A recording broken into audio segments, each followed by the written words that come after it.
Hey all, welcome back to the Fire and Water Cooking Podcast. I'm Darren, I'm your host. Today we have a special guest. He's been on before, Mr. Mark Ashby of Grill Mark Co.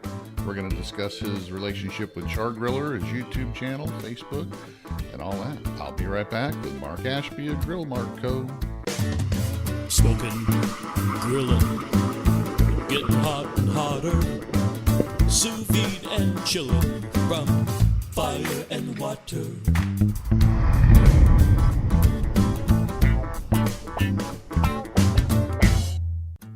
Hey all, I want to welcome again Inkbird as our sponsor for the Fire and Water Cooking Podcast. Inkbird has more than just barbecue thermometers and instant read thermometers that I've talked about before. Inkbird just came out with a Wi-Fi sous vide circulator that I've been using for a few weeks now that works pretty good. Has over 1,000 watts of power.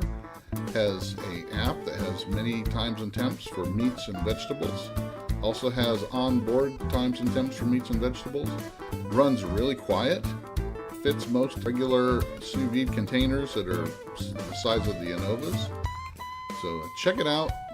So check out the Inkbird Wi-Fi sous vide circulator in the description below. Back to our program. Welcome back to the Fire and Water Cooking Podcast. I'm Darren, I'm your host, and today I have a guest who's been on before, but he's a friend of mine, and I always like having him on. And it's been a while since he's been on, but Mr. Mark Ashby of Grill Mark Co. Mark, welcome back. Why don't you introduce yourself for those who don't know who you are? Hey everybody, my name is Mark Ashby of the Grill Mark Co. cooking channel, and we're on all social media. And man, thanks for having me on again, Darren. Hey, no problem. We met a couple, maybe 3 or 4 years back through the, wonders of the internet, through the Facebook group of Kamado Joe, because we both are Kamado Joe enthusiasts for a number of years now. And I think both of us have kind of grown our outdoor cooking skills since then. And we have some other friends like John Setzler and others that, have the same passion we do. Guys like us, drawn to each other like a magnet. We Right. kind of, hang out together talking about our passions of grilling and cooking outdoors and smoking. And a lot of us try to, do more with it than just talk about it, like me and you, and John, starting out doing some videos or a Facebook group or a Facebook page where you try to get more involved. So let's talk about how you got started with the Grill Mark Co. brand that you're working now. Well, it started back in about 2016. I started. My brother had a big green egg, and I was really kind of enthralled by the whole big green egg Kamado cooking kind of thing and what it could do. And so I picked up a Kamado Joe. I actually had an Acorn before that, but as most people do, they step up sometimes from the Acorn is a good entry grill for Kamado cooking, but and then I decided, well, maybe I want to start sharing some of my cooking experience and see how that works out. And when I started this, because my last name is Ashby, I was like, Ash, what can we do with Ash? How about Ash Mark Cooking? That was the first name of Grill Mark Co. And God, that was awful. And so I changed it to Grill Mark Co. because that sounds a lot better. And then from there, I created a Facebook page and just started sharing, tips and tricks and things like that. And I was going to some Kamado Joe events that they were holding around the Atlanta area, and my fan base just kind of slowly started building. I created an Instagram account too, and started sharing pictures and things. And then I was like, I need to start doing some videos. So, it just kind of snowballed, and here we are, almost 15,000 total, social influences between Facebook, Twitter, Instagram, and YouTube. Yeah, and I think people like you, me, and John Setzler, it starts out with I when I was looking for information, I went to YouTube, I went to Facebook, Yep. and learned as much as I could, and tried to suck up as much information as I could. And I wanted to go ahead and turn around like John and some others to help people that are looking for that information. I've talked to a lot of other YouTubers who started out, 10 years ago. I talked to Malcolm Reed. I talked to Greg Mervich, Ballistic Barbecue, and it's all pretty much the same. Even Danielle at DivaQ, they start out with the passion of wanting to cook, and they learn, and they throw themselves into it and learning as much as they can. But then they want to share the knowledge and spread, the barbecue love, as Harry Sue likes to say. I mean, Yeah. Harry Sue's another one that Right. they like to give back, and that's like, I know that's what I like to do. That's why I created, the Facebook page, the Facebook group, the YouTube channel, the podcast, is to bring more of this stuff out to people so they can, expand their cooking knowledge and bring more stuff outdoors than just burgers and hot dogs and briskets Right. and pork butt. So I think it's cool, especially with your channel. You found a good niche of sous vide and charcoal grill cooking kind of thing. And for me, it's just simply cooking on different types of grills. I have a gasser kind of hybrid behind me here. I've got a flat top here. I've got an acorn off screen. But I mean, I try to cook on just different varying ones. And what I like is to I kind of like to think of myself as like a blue collar kind of person, because a lot of these grills are affordable. Kamado Joes are affordable, but maybe not for everybody. And so um, for me to be able to cook and show off these different kind of grills, man, I absolutely love sharing the knowledge. You're absolutely right. yeah, and that's me with sous vide. I try to bring it down to, people think of it as something that only chefs use, or that it Hmm. can only make a good steak or something like that. That's the reason I chose it, because I found it so versatile, and it can do so many things when you do mix it with smoking and grilling and outdoor cooking, that you can't do any other way. And I wanted to show people that. So Right. yeah, it's definitely, that's what drives me. It's not, I'm not going to get rich doing this. I'm not going to, don't want to be famous. I don't want to have a food No. channel, TV show or anything like that. No. It's strictly something I'm really passionate about. I love to do, and I love teaching and showing other people. How did you get hooked up with Char Griller? Because Char Griller, it's a big brand name out in the big box store. So a lot of people know it because they see it at Home Depot and Walmart and, Lowe's all the time. How did you get hooked Mhm. up with them as being what do you call it, a influencer with them, a social media An influencer? ambassador, yeah. So Chargler has they actually have a new ambassador program that they've been kind of shooting out there across social media, taking on a lot of new ambassadors. And then there's about 5 of us that are what they would call a premium ambassador, ones that they feature on the page. They feature our content maybe a little bit more than others and things like that. But I simply was like I said, I started out with an acorn, and then I moved into the Kamado Joe sector for a long time, and I was looking for somebody that I could, you know, again try to find a way to be affordable barbecue kind of thing. And I knew the acorn, how inexpensive it is, and the great cooking, versatility that we can get out of it. Same as a Kamado Joe, a little bit different, but it's not ceramic; it's double insulated steel. But so I emailed them and I said, hey, I would really love to just feature you guys on my channel. And they reached out, and from there we just created a relationship. And I'm not paid by them by any means. I sure wish I was, but they send me a lot of grills and stuff, and I get to use these grills in my videos, which is like so cool, because these products are really great products. And it there is a lot of brand recognition of them as well, because they are in Walmart, they are in Home Depot. And this is going on my second year with them as an ambassador. And I just think it's a really great relationship, and I love working with them to do those kind of things. Yeah, it's definitely great to get to work with a manufacturer, especially if it's one that you enjoy using their products. That's one of the reasons why I liked, working with Kamado Joe, working with Camp Chef. I like their Hmm. pellet grills. The PK grill is, something I really like to use. I like working with, companies that I like, and I like their products. And Hmm. I know a lot of guys out there on YouTube will, pretty much take any product that's thrown at them. But, and I've had, plenty of companies offer me stuff, send me stuff. and a lot of stuff, some stuff I use, some stuff I don't, and some stuff I just toss away. But it's always fun to play around with these toys and do, reviews for people or show people how to use them. um, and then tell them, give an honest review. And that's one of the things I like to do is, I get, all of a sudden I'm getting all these vacuum sealers sent to me, and they're higher end ones, and Right. ones that they're geared more towards the home user, but they're still the chamber vac. So they're still a couple, $4, $5, $6, $800, but they're not the big commercial ones. But I get to play around with those and show people what they can do, what, features and benefits they have, and offer them. And they're some of my most popular YouTube videos, is showing those type of stuff. But yeah, it's always fun. So has working with Char Griller helped you grow your overall brand and your channels? Oh, 100%. Yeah.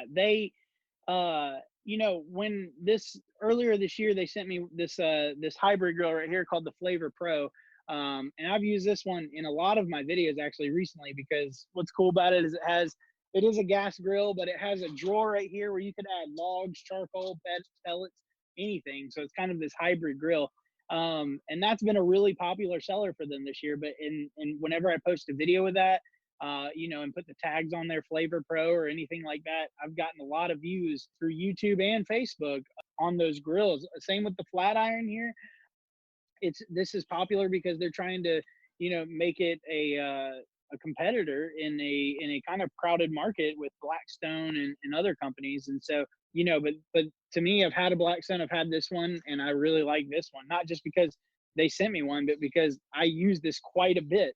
And it's a really great product, but yeah, they have definitely grown my brand. And I've grown with them. That's the cool thing. And, they'll feature a lot of my videos on their YouTube channel or on their Facebook page, things like that, that gets me a lot of followers. And, with that, again, I don't make any money from this, but I'm able to reach more people that way. And that's what I find really cool is just being able to, like you and I both said, share our passion, spread the knowledge of just different styles of cooking. I'm going to go ahead and share my screen so people can kind of see. One of the things here, I noticed that on your YouTube channel, when we had talked last year, I think you were still kind of struggling to get, over 1,000, subscribers. Yeah. And it looks like you're well over that now. You're at, over almost, getting close to 4,000. So Wow. How does it feel, because it seems like, since Char Griller is such a popular in the big box stores, it's out there all over the place, and people are, it's a mass market product, and people are always looking for information on grills and smoking. And first thing they do is, like, I know I did this with Kamado Joe, and even with the Acorn, you look up the brand and see what's out there as far as information. So if you pop up, that can, all it can do is help you get, more views, and especially when you're, doing videos of showing their cookers, how to use them. I mean, that's right. Very popular. I'm also going to go to your Facebook page here so people can see it and find you, so you can see what they're looking for. But I've also noticed that your videos have gotten a lot more, I want to say, you've gotten a lot tighter on your videos. How has that experience been for you, learning how to do some videos? You started out with just music and just like, cooking, showing cooking. And I know I kind of did the same thing. So I'm not saying it's a bad thing. It's really hard if you're not used to being on camera all the time and looking at yourself and editing yourself and listening to yourself talk. It was hard for me at first too. And so I know I've learned a lot over the last 3 years on how to edit, how to, critique my own videos and try to get my own style out there. How do you think you've grown over the last 2 years since you started? Well, man, that's a really good question. I'll tell you, yeah, you're right. And I go back and I look at some of my earlier videos and I say, oh my gosh, what was I thinking? And everybody does that. I mean, Malcolm Reed does that. When I talked to Malcolm Reed, I said, you go back to your, videos from 10 years ago. And he goes, boy, he goes, I don't go look at him. He says, it's so bad, because he started out with just a a camcorder walking around barbecue competitions, and nothing was scripted. It was all, so everybody does that, no matter who you are, how you Yeah. start, so. I was I think when I first started, I said, and I think I even told you this. I said, I want the food to be the star, not me. And then you quickly realize, well, you're not going to get a whole lot of views because there's nothing to connect with. There's nobody to form. You can put the recipe on the screen, you can do whatever the hell you want, but at the end of the day, there's nothing to connect with. All you see is the food. It might look good, but it's different when there's somebody in the frame. I and slowly I bought some better equipment, and I had I ordered a microphone and some professional shooting equipment and these kind of things. But I shoot everything on my cell phone, and I edit everything on my cell phone. And so it's gotten a lot better and a lot easier. And I don't necessarily write out a storyboard all the time of what I'm going to be doing when it comes to my cook. I just kind of know up here and follow the steps. But if you see my outtakes, there's probably 5 or 6 shots of the same shot, and when I'm editing it in the house, and my wife is not so excited about that. But I'll tell you though, it's a lot easier to be on camera and to just see those things and really connect with the audience and give them a visual and how to cook it and those kind of things. So it's a lot easier for me now than it was at the beginning, for sure. Yeah, it's always a learning experience, and I started the same thing when I started the podcast, because I started the YouTube channel about a year before I did the podcast, and it took me a few episodes to get my persona down.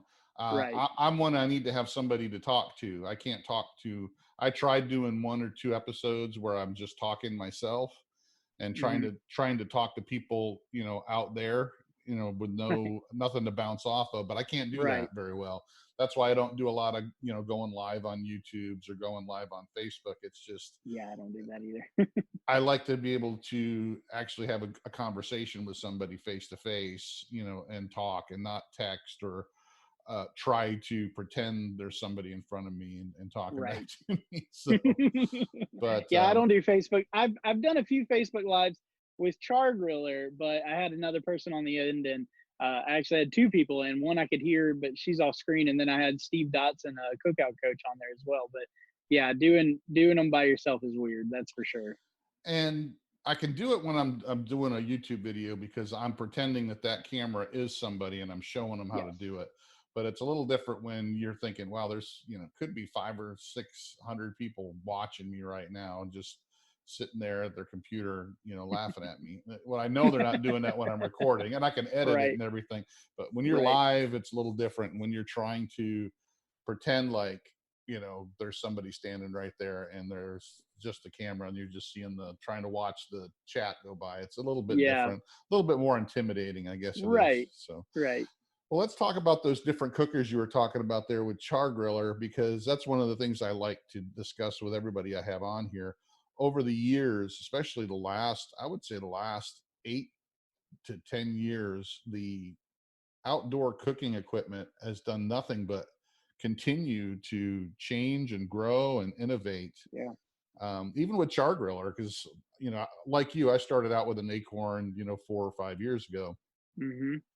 and they really didn't have a whole lot of other offerings. They had a couple No. charcoal grills. They had maybe a gas and charcoal grill hybrid. Yeah. They may have had one stick burner, offset, but that was Right. about it. And then some Yeah. utensils.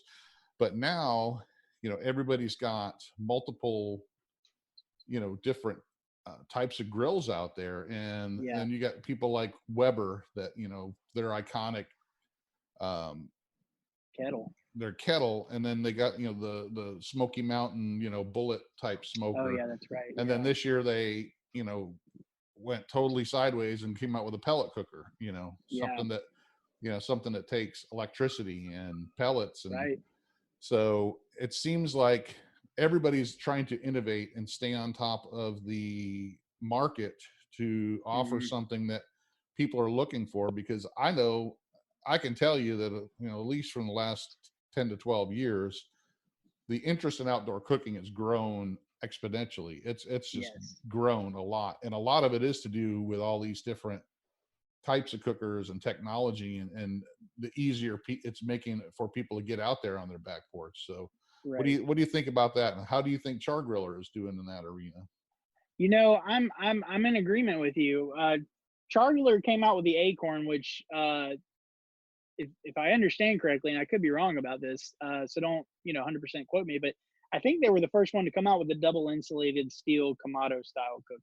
I also know there's the keg by Broil King, but I don't know which one came out first, to be honest with you. But I think it was Chargler because I believe that's what they told me.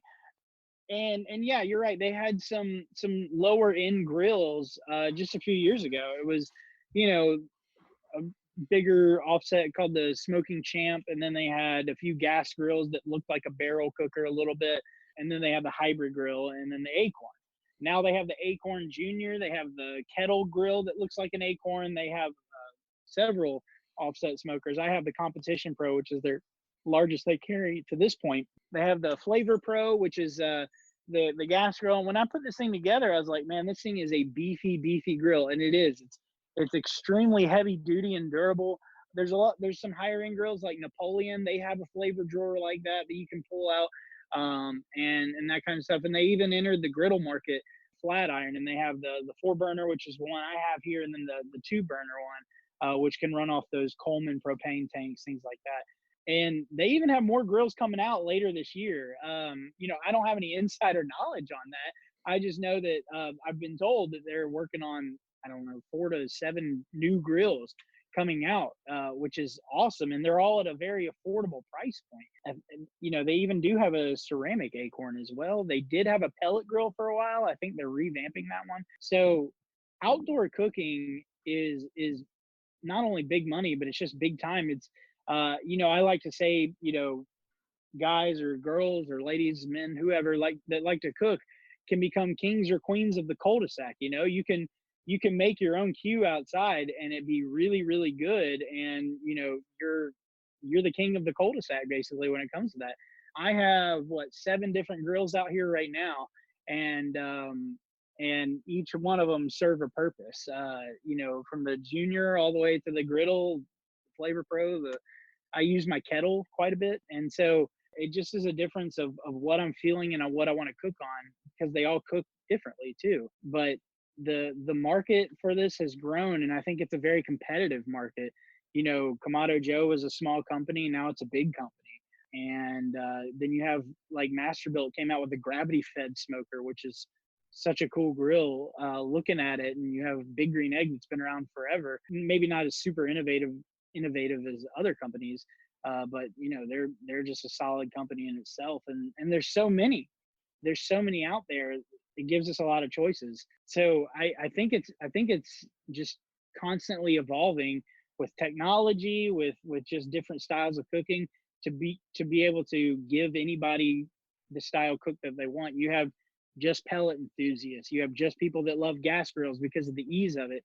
Then you have Kamado purists who say they don't use anything else, or people are loyal to a brand when it comes to griddles or anything else. So it really is just a matter of what your preference is and finding the right company that can make a quality product for that.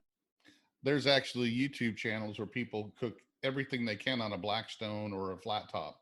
Really? They show you how to cook a brisket on a flat top, because they get passionate. And like you said, they get Yeah. passionate about brands. They get passionate about the type of cooker. But me, I've always been one that I always can see the value in anything, and try to use it. Like you, I've got several different cookers on my patio, and I like to use every one of them, for Hmm. certain reasons. But I think that back in the I would say 10 to 12 years ago, back when barbecue pitmasters came out, Yep. kind of sparked the interest of people. But back then it was more all about the competition cooks, the Yeah. Myron Mixons, the Johnny Triggs. People got enamored with them, and even Harry Sue, Hmm. because they saw them on TV and what they were doing. So people would try to emulate that. And then I think a lot of people, some people still do, But I don't think it's like that anymore. I think it's more people have discovered that competition barbecue and eating barbecue or home barbecue Way is different. is way different. And even me and and I had Malcolm Reed and his wife on. We talked about that, and people, they see Johnny Triggs making his ribs, putting brown sugar and honey and agave and Right. parquet and all this stuff in there. It's not for you to eat a half a rack of ribs. It's for that one bite the judge is going to take. So you got Right. to try to make it, make their eyes, blow out of their sockets when they take a bite of it. And you can't eat, a regular portion of that, or Yeah. go into diabetic shock, So I think people learned it. That kind of started the fire, and then it got the interest going. And then with all the innovation coming out, all these companies coming out with different types of cookers, and pellet grills started catching on fire. And Hmm. then the innovations with the flat top griddles, people started going, hey, those things are cool because hey, I used to work at me personally, I used to work at a diner back in my younger days, and it reminded me of cooking back when I was Yeah. cooking in a diner. So I mean, it's those type of things that get people. The more they can cook outdoors, especially I live in Florida, so I can cook outdoors year round here. So Right. I can pretty much cook outdoors 7 days a week and not have to worry about it. Now I've got a covered deck. I don't even have to worry about rain or anything. So I Right. think the more people can do that and get excited about cooking, the better. And just the innovation of all these cookers is just, and not just the cookers themselves, but the way people are cooking. And one of the things that I loved about John Setzler and started following him is he tried to show you all the different things you could cook on the Kamado Joe, Right. not just a pork butt or ribs or chicken, just the basic barbecue stuff. And I think that's what really gets people going, is that, hey, I can bake bread, I can do Yeah. pizzas. I mean, I can do things, just about anything I can do in my kitchen, I can do outdoors now. So Right.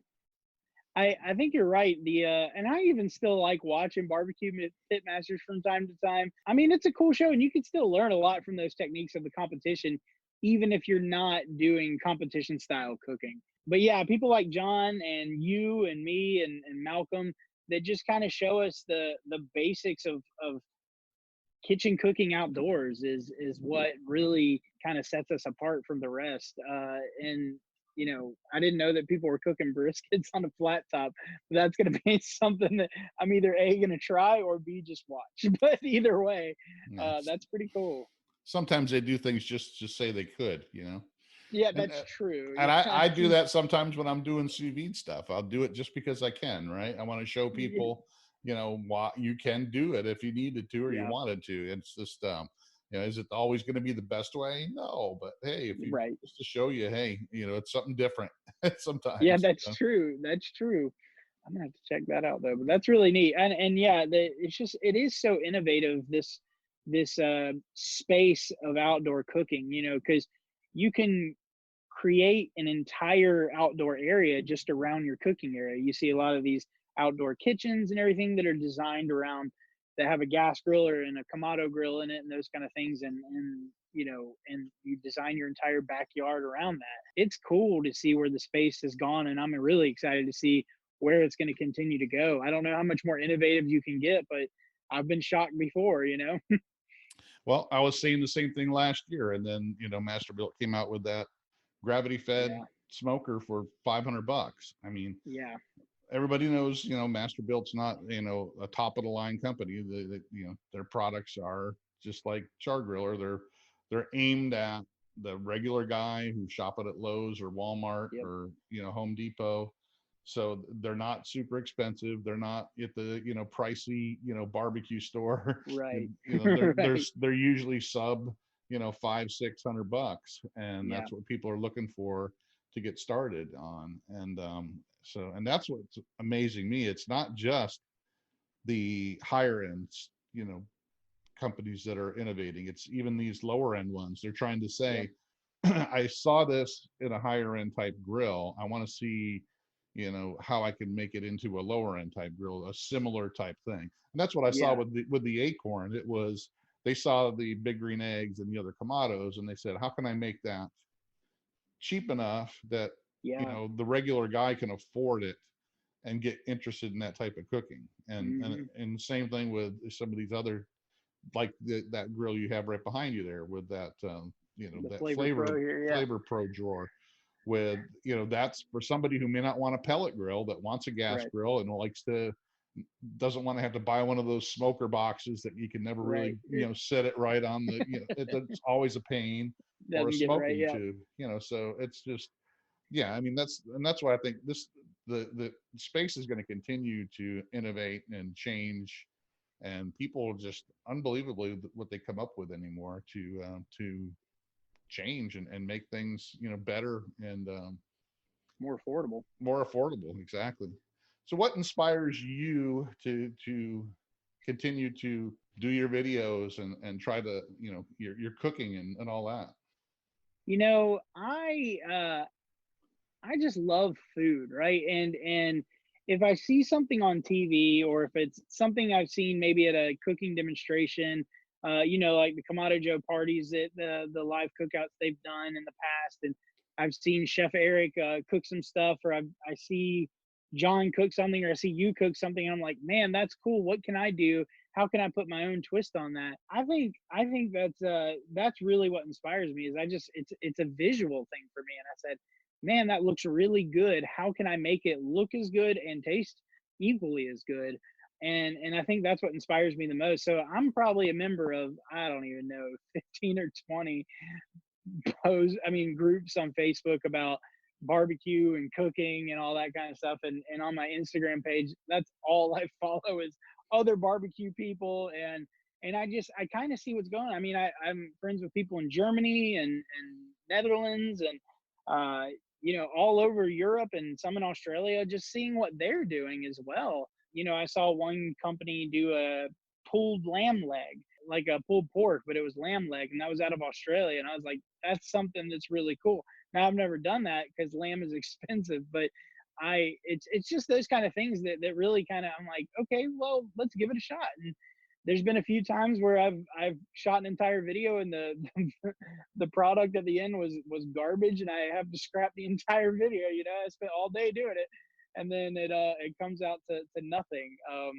An example of that would be my Scotch egg. I did a Scotch egg video, smoked it on the acorn, thinking, okay, well, I soft boiled it. It's going to be good inside that sausage, and when I cut it open, the yolk's going to come right out. No, it kept cooking like I'm an idiot. And I said, well, it doesn't always turn out the way you want. So, I try just doing different things. If I've eaten something and I'm like, okay, well, how can I recreate something like that at a restaurant? That kind of inspires me too. Recently everybody's doing the smoked queso thing. I did a smoked queso video probably a couple weeks after Matt Pittman did. And I put my own spin on it. I do exactly his recipe, but it came out awesome, and my neighbors loved it, and my family ate it.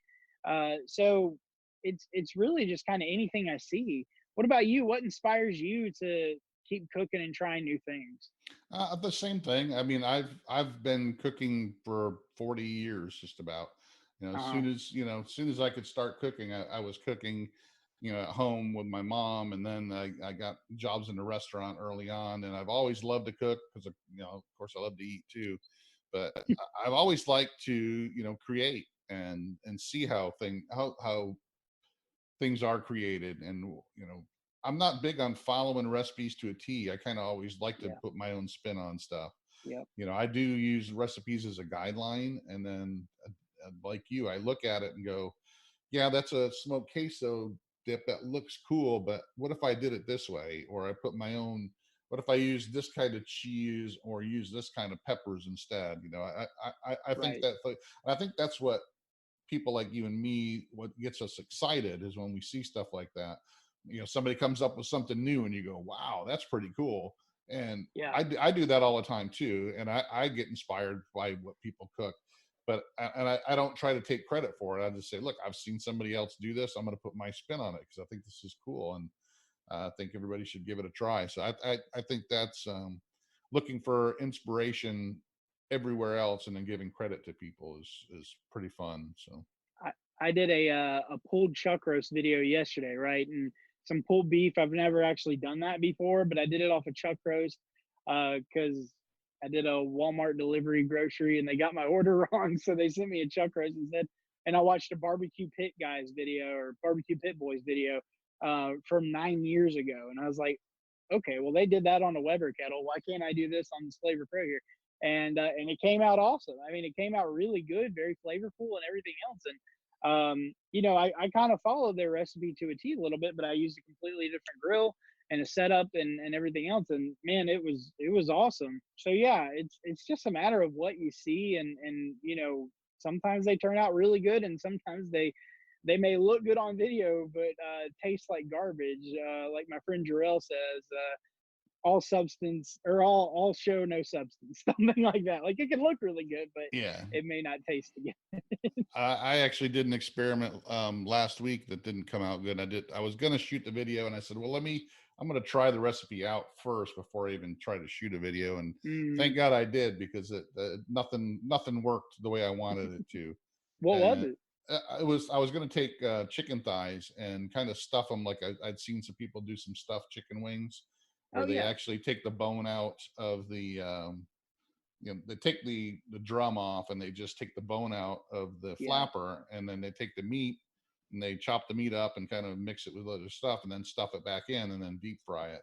So it's just like a Oh. stuffed chicken wing. So you keep the end on, the far end, and Oh. you like just pick it up and take a bite out of it, and it's done. Sounds I interesting. was going to do that with thighs, and I think, well, but the thighs that I got, my wife got this big bag of thighs a couple of weeks back, and Hmm. none of the skin was like, it was all like cut wrong, so it was like all Oh small pieces yeah. of skin, so I Yeah. really couldn't do anything. You can't do anything There with was like 8 times the meat and no skin to use for wrapping, and I tried to do some of them a different way, and it just didn't come it. out. So, and it's like, I'm gonna have to try that, go back to square one. I'm glad I didn't, because sometimes I'll do that. I'll try to shoot a video on something I've never done before and just have Yeah. an idea in my mind. And sometimes they work, and sometimes they don't. And so sometimes I go, maybe I'll try the recipe before I Yeah, I video it. should probably do that too, and do a maybe a trial and error sometimes. But when I'm in the mood to shoot a video and I know I need to get some content out there, like I've done two this week, but there's been some weeks where I'm doing a live cook on the Char Griller page, so I don't put anything out because that'll kind of be my video for the week. But yeah, there's a lot of times where I'm just thinking, okay, I'm inspired, let's get it. I'm just gonna do a video, and what do I Yeah. have in my kitchen to make it work? So let me ask you a question. You got all those, different types of grills out there now. Which one is your Mhm. favorite that you like to use, that you go to personally? Not that you want to shoot a video on all the time, but one No, when you yeah. come home from work and you got to cook something and you're not shooting a video. What's the one you go to right now?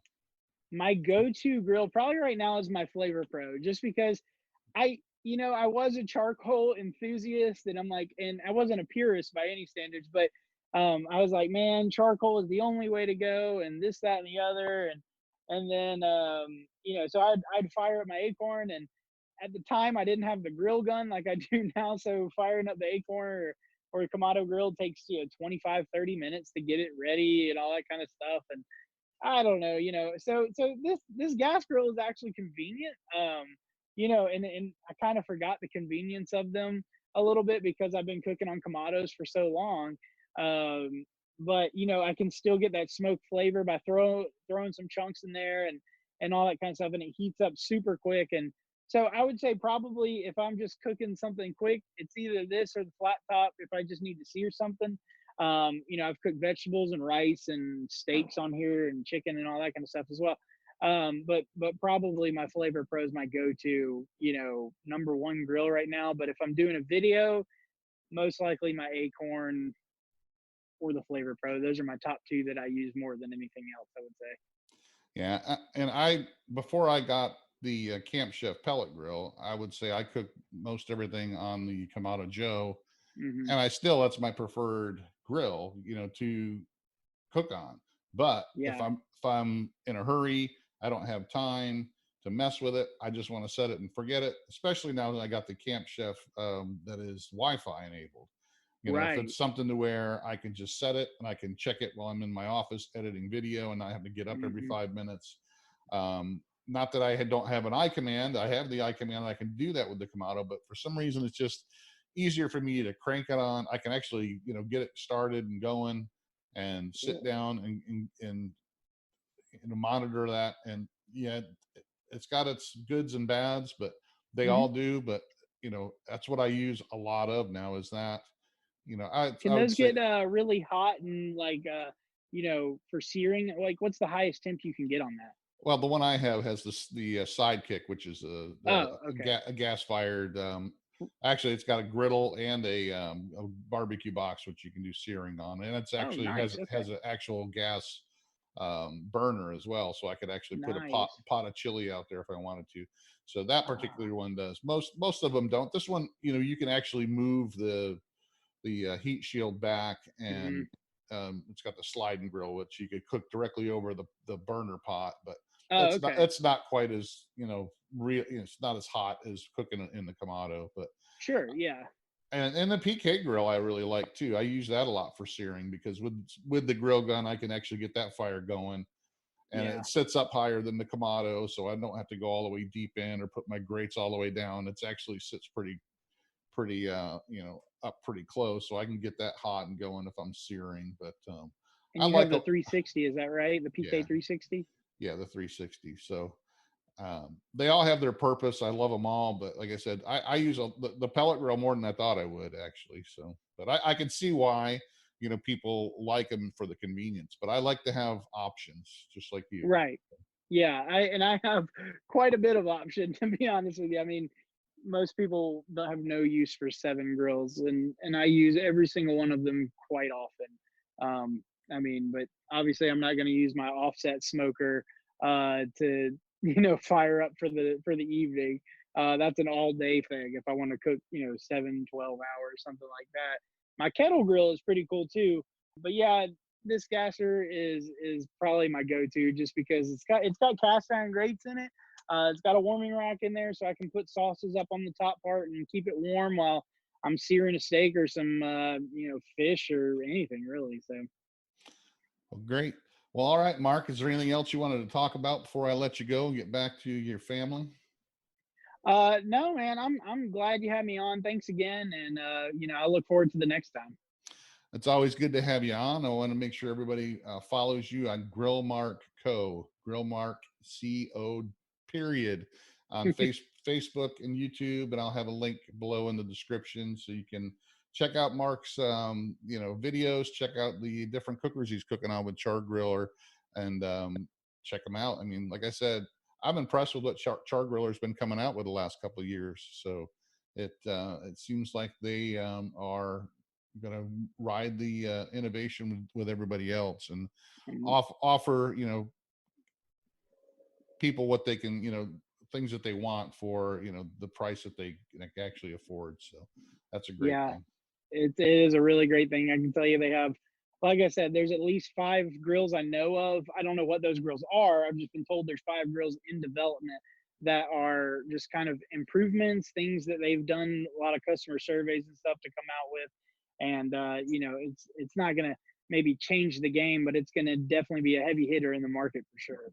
Well, I look forward to watching you cook on some of those, and thanks again for being on. And everybody make sure you check out Grill Mark Co. Thanks, Darren. Well, thanks again for joining us on the Fire and Water Cooking Podcast. Make sure you check out Grill Mark Co. on Facebook and YouTube. Also, make sure you follow Fire and Water Cooking on Facebook, YouTube, Instagram, and make sure you like us on our Fire and Water Cooking Podcast. I'll see you on the next episode.